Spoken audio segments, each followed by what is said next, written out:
ಈಗ ಎಷ್ಟು ಒಂದು 30 ಚೀಲ ಕಮ್ಮಿ ಅದ ನೋಡಿ ಸರ್. 40 ಕಮ್ಮಿ ಬರೀ 40 ಬರೀ 30 ಕಮ್ಮಿ ಬರ್ಬಿಟ್ಟು ಸರ್. 180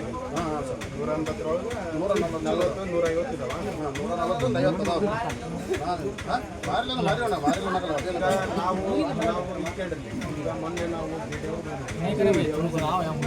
ಯಾವುದೇ ಪ್ರಾಡಕ್ಟ್ ಅಲ್ಲಿ ನಾವು ವಾರ್ನ್ ಮಾಡಿವಿ. ಡಿಪಾರ್ಟ್ಮೆಂಟ್ ಮೊನ್ನೆ ನಾವು ಏನು ಮೀಟಿಂಗ್ ಕರೆದು ಹೇಳಿದ್ವಿ, ಏನು ಮುಂಗಾರು ಸ್ಟಾರ್ಟ್ ಅದ ಮತ್ತು ಈ ರೈತರದ್ದು ಎಕ್ಸ್ಚೇಂಜ್ ರೇಟ್ ಅಂತ ಒಂದು ಯಾಕೆ ಕಂಪ್ಲೇಂಟ್ ಮಾಡ್ತಾರೆ ನಾವು ಕೂಡ ಕಟ್ಟೇರಿ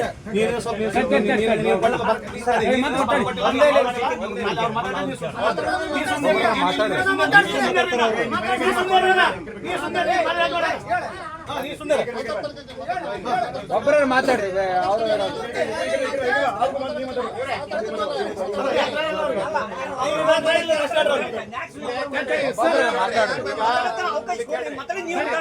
ನಮಗ ರೈತರು ಕಂಪ್ಲೇಂಟ್ ಕೊಟ್ಟಕ ನಾನು ಅದನ್ನ ಇಲ್ಲಿ ಏನು ಪರಿಶೀಲನೆ ಮಾಡಿ ಏನ್ ವರದಿ ಕೊಡು ಅಂತ ನಮ್ಮ ಎಡೆ ಸಾಹೇಬ್ರು ಕಳಿಸ್ತಾರೆ.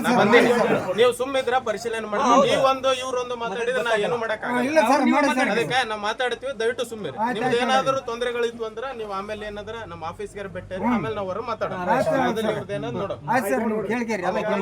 ಮೊನ್ನೆ ನಾವು 2 ಸರಿ ಬಂದಿದ್ದೆ. ನಾನು ಒಂದು ಟೈಮ್ ಬಂದಿದ್ದೆ, ಅವಾಗ ಇನ್ಫಾರ್ಮ್ ಮಾಡಿದ್ದೀವಿ. ಮೊನ್ನೆ ಸ್ವಲ್ಪ ಖುದ್ದಾಗಿ JD ಅವ್ರು ಬಂದಿದ್ರು, DD ಅವ್ರು ಬಂದಿದ್ರು. ಮಾರ್ಕೆಟ್ ಅಲ್ಲಿ ಸ್ವಲ್ಪ ಈ ತರ ಏನಂದ್ರೆ ಆರ್ಟಿಫಿಷಿಯಲ್ ಕೃತಕ ಅಭಾವ ಸೃಷ್ಟಿ ಆಗ್ಬಿಟ್ಟವು, ಹೆಚ್ಚಿನ ರೇಟ್ ದರ ಮಾಡಕೂತಾರೆ ಅಂತಂದು ಎಲ್ಲ ಆಗಿದೆ. ಅದ್ರ ಮಾಡಿ ವಾರ್ನು ಕೊಟ್ಟಿದ್ವಿ. ಮತ್ತೆ ಹೆಚ್ಚಿನ ರೇಟ್ ಯಾಕೆ ನಾವು ಅಂತೀವಿ, ನಾವು ಅದೆಲ್ಲ ಬಿಡಿ. ಕಾನೂನು ಪ್ರಕಾರ ಏನದಂದ್ರೆ ಯಾರ ರೈತ ಬಂದು ಕಾನೂನು ಸುಮಾರು